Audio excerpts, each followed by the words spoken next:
So it's been feeling like the end of the anti-work world as we know it for the past roughly 48 hours since the moderator of r slash anti-work took an interview on Fox News and made some rather significant mistakes.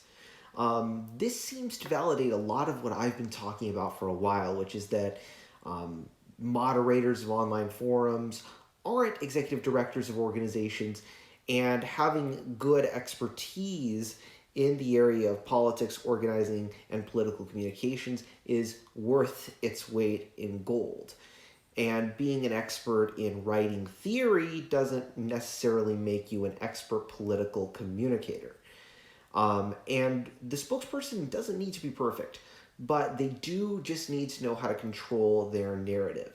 One of the parts of that is having a short, universally agreeable idea related to your movement's main point that you can get across at the end of or the beginning of any answers you give to questions. In this case, you use something like, what we want is for workers to be treated with dignity, which that's pretty hard to disagree with. And you want to keep repeating that as part of your answers and deflecting away from things that are personal.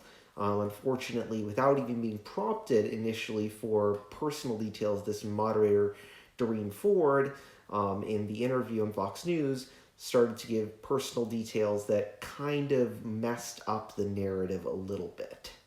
And I'm being nice here. And you want to tether your more controversial ideas to things that are very well known and known to be true. So people were kind of getting upset about the whole thing of talking about reducing work hours and focusing on reducing the amount of time people work and sort of eliminating work, the sort of anti-work aspect of it, which you could redefine anti-work as saying, when we say anti-work, we mean that we're against the current state of the workplace and how workers are treated.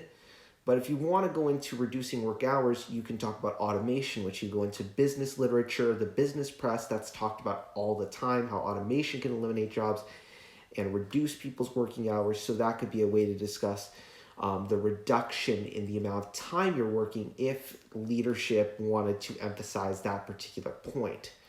And you also want to make sure you're not backing down or backing away based upon a single messed up interview, because that's kind of what they want you to do. And you don't want to back away from even talking to opposition media. You just need to know how to do it right. Keep following. I'll have more insights for you to understand how to better communicate ideas like anti-work.